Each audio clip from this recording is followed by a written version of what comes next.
완도와 더불어 함께하는 완도 주사랑교회. 오늘 읽어주신 하나님 말씀은 스가랴 14장 1절에서 8절까지 말씀입니다. 스가랴 14장 1절에서 8절까지 우리 하나님 말씀을 한 절씩 교독해서 읽겠습니다. 여호와의 날이 이르리라. 그날에 네 재물이 약탈되어 네 가운데에서 나누이리라.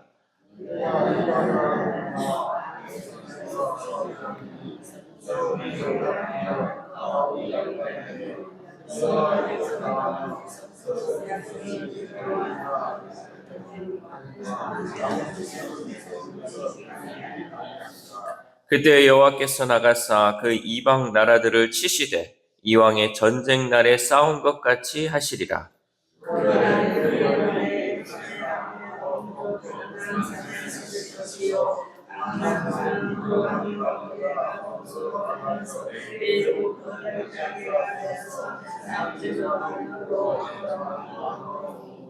그 산 골짜기는 아셀까지 이를지라. 너희가 그 산 골짜기로 도망하되 유다 왕 우시야 때에 지진을 피하여 도망하던 것 같이 하리라.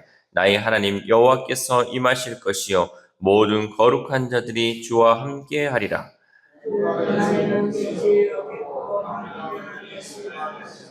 여호와께서 하시는 한 날이 있으리니 낮도 아니요 밤도 아니라 어두워갈 때에 빛이 있으리로다.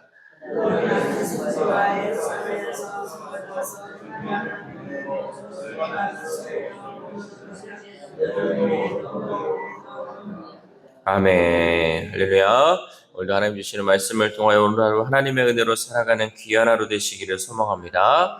오늘 본문은 여호와의 날에 대해 말씀하고 있습니다. 이 여호와의 날은 어떤 날이냐? 하나님의 심판과 회복이 동시에 임하는 날이죠. 그래서 우리가 지금으로 얘기하면 주님 다시 오시는 날이 결국 여호와의 날입니다.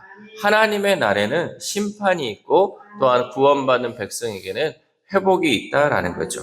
그래서 오늘 말씀은 그날에 임할 심판과 구원의 역사 그리고 생명의 회복에 대해 말씀하고 있습니다. 그렇다면 여호와의 날을 기대하며 마지막 때를 살아가는 우리들은 어떤 소망을 붙들고 살아가야 할까? 먼저 우리는 하나님의 주권이 드러나는 여호와의 날을 소망해야 합니다.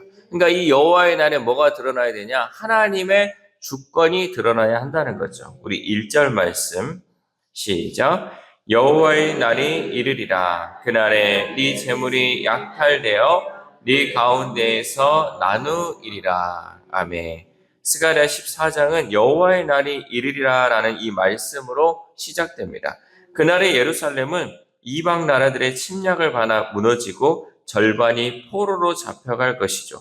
어떤 사람들은 유다가 이방에 의해 무너진 것을 보고 하나님의 주권과 통치를 의심할 수도 있습니다. 왜냐하면 하나님의 백성이 이러한 곤란한 어려움을 당하니까 하나님이 이렇게 지킨다고 하지만 이방 나라들에 의해서 무너지네? 라고 하나님의 주권과 통치를 의심할 수도 있죠. 그러나 하나님은 그 이방 민족들, 그러니까 이스라엘 백성들을 찾던 그 이방 민족들을 누가 모았냐? 결국은 하나님이 모았다라고 말씀하고 있는 것이죠. 우리 2절 말씀 시작. 내가 이방 나라들을 모아 예루살렘과 싸우게 하리니 성읍이 함락되며 가옥이 약탈되며 부녀가 욕을 당하며 성읍 백성이 절반이나 사로잡혀 가려니와 남은 백성은 성읍에서 끊어지지 아니하리라. 아멘. 그러니까 내가 이방 나라들을 모아서 예루살렘과 싸우게 했다. 그러니까 하나님의 주권, 하나님의 이 모든 것을 행하고 있음을 말씀하고 있죠. 모든 주권은 하나님께 달려있는 줄 믿습니다. 심지어 고난의 날조차 하나님의 주권 아래 있다라는 것이죠. 그리고 하나님은 고난 가운데 있는 그 백성을 기억하시고 그 백성을 다 소멸하지 않고 남기셔서 끊어지지 않게 하겠다라고 약속을 하셨습니다. 하나님이 벌하시는 그 가운데는 늘 그 마지막을 또 남겨두심을 통해서 회복의 약속을 가지고 계신다라는 거죠. 우리도 믿음 때문에 외면당하고 부당한 대우를 받기도 합니다. 믿음을 지키며 사는 것이 어떤 의미가 있을까 답답하기도 하죠. 하지만 우리를 향한 하나님의 그 사랑은 변하지 않는다라는 거죠. 끝까지 우리를 포기하지 않으시고 끝까지 변하지 않는 그 하나님의 사랑이 있다는 거죠. 나 같은 죄인까지도 사랑하시기 때문에 우리에게는 소망이 있는 줄 믿습니다. 여러분, 다른 사람 볼 거 없어요. 나 같은 죄인을 사랑하시는 그 하나님, 나같이 부족하고 정말 죄 가운데 살아가는, 어쩌면 죄인 중에 괴수가 나는 아닐까, 이렇게 우리가 살아가고 있지만 그 나까지도 사랑하시는 하나님, 그 하나님이 있기 때문에 우리는 소망을 붙들고 살아갈 수 있다는 거죠. 이렇게 여호와의 날은 백성을 향한 하나님의 주권과 구원이 완성되는 날입니다. 그러므로 우리는 세상 가운데 하나님의 정의와 공의, 회복이 선포되는 여호와의 날을 소망하는 믿음으로 살아갈 수 있기를 소망합니다. 또한 우리는 하나님이 친히 싸우시는 여호와의 날을 소망해야 합니다. 여호와의 날은 어떻게 한다? 하나님이 친히 싸우신다라는 거죠. 우리 3절 말씀 시작. 그때 여호와께서 나가사 그 이방 나라들을 치시되 이왕의 전쟁 날에 싸운 것 같이 하시리라. 아멘. 하나님은 친히 이방들을 치시겠다라고 선언하십니다. 여호와의 날은 그저 하나님이 침묵하시며 바라보는 날이 아닙니다. 그러니까 우리가 여호와의 날, 또 주님 다시 오신 날, 이 날을 우리가 기대하며 바라볼 때요, 하나님은 그저 이 모든 것을 지켜만 보고 있지 않으신다는 거죠. 하나님이 친히 직접 싸우신다라는 것을 말씀하죠. 또한 4절 말씀 함께 읽겠습니다. 시작. 그날에 그의 발이 예루살렘 앞 곧 동쪽 감난산에 서실 것이요 감난산은 그 한가운데가 동서로 갈라져 매우 큰 골짜기가 되어서 산 절반은 북으로 절반은 남으로 옮기고. 아멘. 이 말씀은 우리가 이스라엘 백성들이 홍해를 지나갈 때 그 모습을 연상하게 합니다. 홍해를 가르시고 바로의 군대를 몰살시킨 하나님이 이제 유다를 위해 싸우겠다라고 말씀하신 것이죠. 여러분, 우리의 삶에도 도저히 피할 길이 보이지 않는 그 절망의 순간이 있을 때가 있습니다. 그때 하나님은 내가 너희를 위하여 싸우리라, 피할 길을 예비하리라 라고 말씀합니다. 여러분, 우리가 사방이 둘려 있어도 우리는 어디를 바라보면 된다? 하늘을 바라보면 된다. 우리가 피할 길이 없는 것 같아 보이지만요, 하나님은 우리에게 길을 열어주시며 하나님의 은혜의 역사를 우리로 인도하고 있다는 거죠. 우리가 믿고 의지하는 하나님은 단지 우리를 위로하시는 하나님이 아니라 우리를 위해 친히 싸우시는 하나님인 줄 믿습니다. 여러분, 우리가 하나님 앞에 기도하고 하나님 앞에 나오면요, 이 마음의 심령이 말씀을 통해 위로도 받지만요, 이 위로받는 것에 그치지 않는다는 거죠. 하나님은 친히 우리를 위해 싸우시는 하나님이시다라는 거죠. 그럼 우리는 하나님께 이 모든 것을 맡겨야 돼요. 저 큰 대적들이 우리를 멸절시키려고, 우리를 멸망시키려고 다가오지만요, 하나님은 그 가운데서 친히 우리를 위해 싸우시기 때문에 우리는 그 하나님을 의지하며 기도하며 나아가야 한다는 거죠. 그러면 우리를 위해 싸우시고 길을 예비하시는 그 하나님의 날을 소망하며 오직 우리는 하나님만 바라볼 수 있기를 소망합니다. 항상 우리는 여러분, 문제보다 크신 하나님을 바라볼 수 있기를 바랍니다. 내 문제가 엄청나게 크다 할지라도 그것보다 하나님은 더 크시는 거죠. 비교할 수 없을 정도로 크시다는 거죠. 여러분, 우리가 이 맑은 하늘을 바라보면 태양이 보이지만 구름이 있으면 어때요? 태양이 보이지 않잖아요.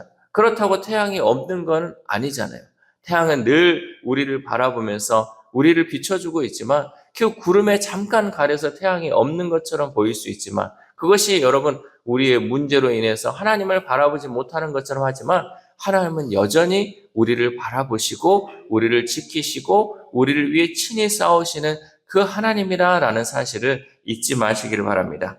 마지막으로 생명이 회복되는 여호와의 날을 소망해야 합니다. 우리 6절에서 8절 말씀 시작.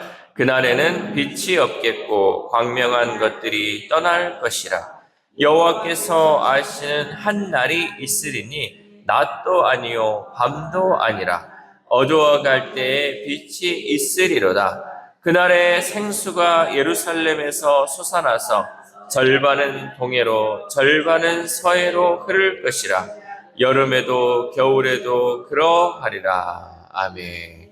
우리 6절에서 8절 말씀은 주의 날에 벌어질 자연 질서의 변화와 생명의 강물에 대해 말씀하고 있죠. 그날에는 빛도 없고 낮과 밤의 구분도 사라지는 신비한 날입니다. 그러니까 여러분, 우리가 재림의 날, 예수님이 다시 오시는 그 날을 상상할 때 이런 모습을 바라보면 돼요. 그때는 이런 일들이 벌어진다는 거죠. 빛도 없어지고 낮과 밤의 그 구분도 없어지는 날이라는 거죠. 또한 예루살렘에서는 생수가 솟아나는데 이 생수는 여름과 겨울을 가리지 않고 끊임없이 흘러나와서 생명을 공급한다라는 거죠. 이것은 하나님의 회복이 완전하고 지속적이며 전 인류를 향한다라는 의미를 가지고 있습니다. 그러니까 하나님께서 우리에게 주시는 그 생명의 샘, 생명의 그 물은요, 우리만 먹고자 하는 것이 아니라 모든 인류를 구원하고자 하시는 그 하나님의 은혜가 그 안에 담겨져 있다라는 거죠. 여러분, 오늘 말씀은 이 스가랴 시대를 살았던 시대만의 말씀이 아닙니다. 이 말씀은 열정과 감사가 사라진 메마른 신앙으로 사는 오늘의 우리들에게도 해당되는 말씀이죠. 우리도 여러분, 요즘 들어서 사람들에게 더 감사가 사라지고 더 고마운 것들, 또 더 은혜가 사라진 이 시대, 또 감정도 메마르고 정말 개인주의에 우리가 정말 세상을 보면요, 따뜻함이라는 건 찾아볼 수 없는 그 시대를 살아가는 이 시대 가운데 하나님은 우리에게 여전히 말씀하십니다. 여호와의 날에 이 모든 것이 회복될 것이다. 하나님의 은혜가 하면요, 이 모든 것이 회복된다는 거죠. 메말랐던 그 감정들이 다시금 회복됨을 통하여서 또 가슴 따뜻한 그 마음으로 서로가 서로를 사랑을 나눌 수 있는 그 은혜가 우리 가운데 흐를 수 있다는 거죠. 요한복음에서 예수님은 이렇게 말씀하셨어요. 누구든지 목마르거든 내게로 와서 마시라. 우리는 그 갈급함, 그 갈증을 우리가 느껴야 한다는 거죠. 하나님이 주시는 은혜를 우리가 받고자 하는 그 마음이 있으면요, 그 가운데 예수님이 그 가운데 생명의 생명수가 흘러나오는 그 강을 우리에게 허락하신다라는 거죠. 그러므로 우리는 예수 그리스도의 생수를 마시며 매일 회복의 날로 살아가야 할 줄 믿습니다. 마르지 않는 샘으로 오셔서 새 생명을 주신 예수님은 언제나 우리와 함께 하시기 때문에 우리는 그 생명수 되시는 예수님을 붙들고 우리가 정말 주님 안에서 날마다 그 은혜를 누릴 수 있어야 한다는 거죠. 그래서 하나님의 나라가 완성되는 이 여호와의 날을 기대하며 믿음으로 살아가는 우리 주사랑 공동체 되었으면 좋겠습니다. 사랑하는 우리 주사랑교회 성도 여러분, 여호와의 날은 우리가 붙들어야 할 신앙의 중심입니다. 그러니까 우리가요, 요즘 들어서 그 재림에 대한 것들이 다 사라졌잖아요. 예전에 뭐 휴거 얘기 나오면서 1992년, 1995년, 1999년 막 하면서 그때 예수님 다시 오신다 그러면서 한참 주님 바라볼 때가 있었잖아요. 여러분, 그때를 여러분 돌아보면요, 아주 어려웠던 시기예요. 먹고 살기도 어렵고요, 경제도 어렵고 참 힘들었던 시기에 그때 바라는 건요, 주님 재림이었어요. 주님 빨리 오셔서 이 모든 고통으로부터 우리를 건져 주시옵소서. 그때 바라는 날이 컸다는 거죠. 주님 재림을. 근데 요즘은요, 먹고 살만하니까 주님 좀 이따 오세요. 주님 지금은 오지 마시고요. 내가 우리 자녀들 좀 더 크면, 내가 이거 손주 좀 보면 요때 주님 오십시오라고 하는 거예요. 그만큼 살기 좋아졌다는 거죠. 그러나 이 여호와의 날, 주님 다시 오신 날은 여러분 신앙의 중심이 되어야 돼요. 주님 다시 오시옵소서, 주님 어서 오시옵소서, 속히 오시옵소서 하는 게 여러분 신앙의 중심이 되어야 한다는 거죠. 왜냐하면 그때 하나님의 회복이 있기 때문에, 하나님의 구원의 역사가 이루어지기 때문에 우리는 이것을 마음 깊숙이 가지고 있어야 한다는 거죠. 여호와의 날은 심판의 날이자 하나님의 주권이 드러나는 날이며 하나님이 친히 싸우시는 구원의 날인 줄 믿습니다. 생명의 강물이 흘러나와 새 창조가 시작되는 회복의 날이죠. 고난의 시간에도 하나님은 일하시고 절망 가운데서도 하나님은 길을 열어 가십니다. 여러분, 우리는 그날을 소망으로 기다려야 합니다. 그날을 믿음으로 바라보며 오늘을 살아감에도 순종으로 살아갈 수 있기를 소망합니다. 이 새벽 우리가 함께 기도할 때 하나님, 우리가 이 땅에 살고 있지만 여호와 하나님의 날을 잊지 않게 해달라고 기도합시다. 여호와의 날은 우리를 회복시키시고 여호와께서 친히 싸우시고 우리를 생명으로 회복시킨다고 하셨사오니 그 약속을 바라보며 이 세상 가운데 승리하며 살아가게 해달라고 기도합시다. 또한 오늘 하루를 살아감에 있어서 내 삶 가운데 예수 그리스도께서 주시는 생명의 생수를 마심으로 하나님 안에서 만족함을 누리는 저와 여러분 되시기를 주님의 이름으로 소망합니다. 기도하겠습니다. 하나님 감사합니다. 오늘도 여호와의 날을 통하여서 우리가 정말 바라고 소망해야 하는 것이 무엇인지를 말씀을 통해 깨닫게 하심에 감사를 드립니다. 하나님, 이 땅을 살아가면서 우리가 정말 이 땅에 있는 것에 만족하지 않게 하시고 하나님의 은혜의 날을 소망하며 그 날을 기대하는 우리 그리스도인의 삶을 살아갈 수 있도록 도와주시옵소서. 내가 겉으로 보기에 잘 먹고 잘 사는 것을 하나님에 만족하는 것이 아니라 하나님의 날이 회복되고 구원의 역사가 이루어짐을 통하여서 하나님의 회복시키시는 그 모든 회복이 우리의 삶 가운데 드러날 수 있도록 날마다 기도하며 나아가는 우리 주사랑 공동체 될 수 있도록 도와주시옵소서. 특별히 하나님 회복을 바라는 우리 환우들의 삶이 있습니다. 하나님 그 영혼들 하나님께서 만져주시고 치유하여 주심을 통하여서 온전한 회복으로 하나님께 영광 올려드리는 우리 환우들의 삶이 될 수 있도록 도와주시옵소서. 또한 우리의 다음 세대 우리의 자녀들이 있습니다. 하나님 이 세상 것 썩어져가는 것을 쫓아가는 삶이 아니라 영원한 생명의 샘 예수 그리스도를 바라보면서 주님이 주시는 그 은혜로 살아가는 우리의 다음 세대 우리의 자녀들 될 수 있도록 도와주시옵소서. 또한 오늘 하루를 살아갑니다. 하나님 오늘 하루 우리에게 주신 그 말씀 우리가 잊어버리지 않게 하시고 이 말씀 가지고 정말 주님 다시 오심을 기대하며 소망하며 오직 하나님 안에서 소망을 가지고 살아가는 귀한 하루 될 수 있도록 도와주시옵소서. 이 모든 말씀 우리를 구원하여 주신 예수 그리스도의 이름으로 기도드립니다. 아멘.